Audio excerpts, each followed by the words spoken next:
এখন বাজে সকাল 5টা আর আমি একদম রেডি হয়ে বেরিয়ে পড়লাম সকলকে টাটা করে আজকে শ্যুটের জন্য। আজকে আমি যাচ্ছি নোভোটেলে, আমার একটা প্যাচ শ্যুট রয়েছে, মানে আমি একটা ছবির শ্যুট করছিলাম টানা কিছুদিন ধরে, তো সেটারই একটা প্যাচ শ্যুটের জন্য আবার আমাকে নোভোটেলে যেতে হচ্ছে। আমাদের পুরো শ্যুটিংটা অ্যাকচুয়ালি নোভোটেলে হয়েছে।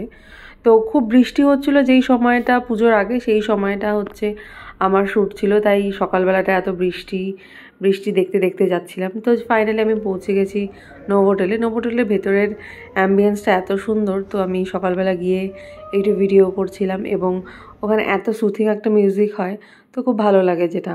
তো যাই হোক, আমরা ঢুকে পড়েছি আমাদের ভেতরে। তো মেকআপ শুরু হওয়ার আগে অনেকক্ষণ বসেছিলাম, তো সেই সময়টা আমি এরকম একটু ভিডিও করছিলাম। আর নোভোটেলের ভেতর থেকে বাইরের দৃশ্যগুলো এত সুন্দর, আমি যতবার গেছি আমি রোজই প্রায় এদিক ওদিক থেকে ভিডিও করেছি।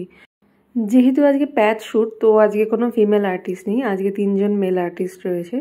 তো আমাদের আজকে মেকআপের জন্য কোনো আলাদা করে রুম ছিল না, একটা হল রুমের মধ্যেই মেকআপ এবং সেখানেই ড্রেস হচ্ছিল এবং সেটাই আমাদের ওয়েটিং রুমও ছিল।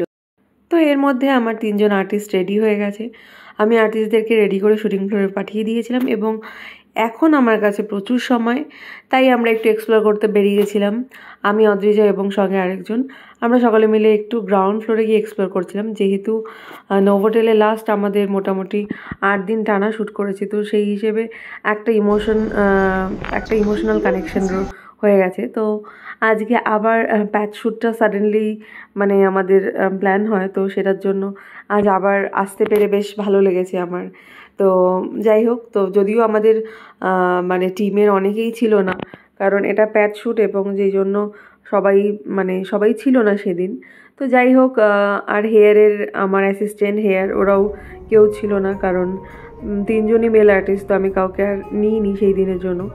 তো আমার যেটা সবথেকে ভালো লাগে সেটা হচ্ছে নোভোটেলের ভেতর থেকে বাইরের সিনারিওগুলো খুবই সুন্দর লাগে। ইভেন ভেতরের ইন্টেরিয়ারগুলোও এত সুন্দর, তাই আমি ভিডিও করে নিয়েছি অনেক রকমের। তো তারপরে একটু চা খাচ্ছিলাম, কারণ ভেতরে প্রচণ্ড ঠান্ডা ছিল। মানে সেদিন আমাদের এতটাই বেশি ঠান্ডা লাগছিল যে আমার কোনো আর্টিস্টকে একবারের জন্য কোনো টাচ আপ করতে হয়নি, এতটাই চিল ছিল পুরো ভেতরটা। তো যাই হোক, এরই মধ্যে আমাদের প্যাক আপ হয়ে গেল এবং প্যাক আপ হওয়ার সঙ্গে সঙ্গে আমরা ছুটছি এবার কিভাবে সব তাড়াতাড়ি করে রেডি করে মানে বেরোতে হবে আমাদেরকে। তার মধ্যে টিমের মধ্যে একজনের বার্থডে ছিল, তো বার্থডে সেলিব্রেশন হচ্ছিল লাস্ট মোমেন্টে, এবং তারপরে ফাইনালি আমি বেরিয়ে পড়ছি নোভোটেল থেকে। তো এই ছিল আজ আমার সারাদিনের ছোট্ট একটা শ্যুট ব্লগ। তোমাদের কেমন লাগলো অবশ্যই জানিও, আর ভালো লাগলে আমার পেজটিকে ফলো করে দিও বা আমার চ্যানেলটাকে সাবস্ক্রাইব করে দিও। টাটা।